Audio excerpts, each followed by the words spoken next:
Routine ছিল সেটিতে যেটি বলেছে সেই রুটি রয়েছে এবং তারা সবশেষ যেটি আমাদের জানিয়েছিল যে মূল যে কেন্দ্রটি রয়েছে রিমালের সেটি অতিক্রম করতে 5 থেকে 6 ঘন্টা সময় লাগতে পারে।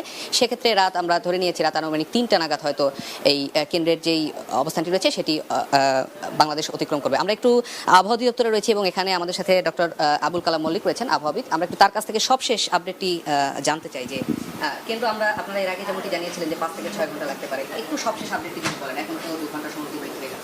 হ্যাঁ, আপনাকে ধন্যবাদ। দেখুন, আপনারা জানেন যে বঙ্গোপসাগরে একটি প্রবল ঘূর্ণিঝড় ছিল।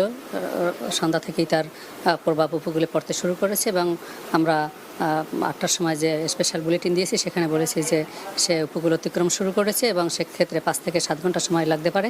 এখন এই উপকূল অতিক্রমরত ঘূর্ণিঝড়টি কিছুটা বডিলি মুভমেন্ট কিছুটা কমে যাওয়ার কারণে সে এখনও পূর্ণ শক্তিমাত্রা নিয়ে আস্তে আস্তে আমাদের মংলার দক্ষিণ পশ্চিম হয়ে ওয়েস্ট বেঙ্গল এবং খেপুপাড়ার মাঝখান দিয়ে সে উপকূল অতিক্রম করতেছে। সম্পূর্ণ সিস্টেমটি উপকূল অতিক্রম করতে এখনও 5 থেকে 6 ঘন্টা সময় লাগতে পারে। তবে এর গতি বডিলি মুভমেন্ট যদি কমে যায় অথবা বৃদ্ধি পায় তাহলে এই যে সম্পূর্ণ উপকূল অতিক্রম করার সময় আর্লি অথবা দীর্ঘায়িত হতে পারে।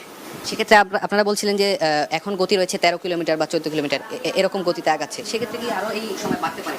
হ্যাঁ, আপনাকে ধন্যবাদ। দেখুন ঘূর্ণিঝড় যখন উপকূল অতিক্রমরত অবস্থায় থাকে কখনো কখনো এই ঘূর্ণিঝড়গুলো অতি দ্রুত বেগে উপকূল অতিক্রম করে। কখনো কখনো আমাদের এমন রেকর্ডও রয়েছে যে সে তার শক্তিমাত্রা অক্ষুণ্ণ রেখেও আস্তে আস্তে অগ্রসর হতে পারে।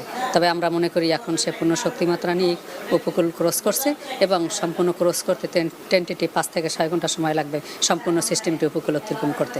তবে এর বডিলি মুভমেন্টের গতি এবং প্রকৃতি এবং তার বৈশিষ্ট্য অনুযায়ী এই উপকূল অতিক্রম সম্পন্ন হ্রাস বৃদ্ধি করতে পারে, এই সময় হ্রাস বৃদ্ধি হতে পারে। এখনও সে পূর্ণ মাত্রার শক্তিমাত্রা নিয়ে উপকূল ক্রস করছে।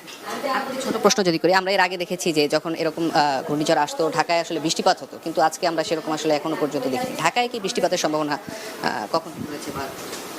হ্যাঁ, দেখুন ঢাকায় বৃষ্টিপাত ভোর রাত থেকেই শুরু হবে, আস্তে আস্তে বিভিন্নভাবে বজ্রমেঘ তৈরি হবে এবং বৃষ্টিপাত শুরু হতে পারে। ধন্যবাদ। আপনার শুনছিলেন কবিতা, এখানে আবহাওয়াবিদ আবুল কালাম মল্লিক। উনি যেমনটি জানাচ্ছিলেন আমাদের যে এর আগে যে তথ্যটি তারা দিয়েছিলেন 5 থেকে 6 ঘন্টা বা 7 ঘন্টাও সেক্ষেত্রে লাগতে পারে এই ঘূর্ণিঝড় রিমালের বাংলাদেশ যে উপকূল সেটি অতিক্রম করতে। তো এই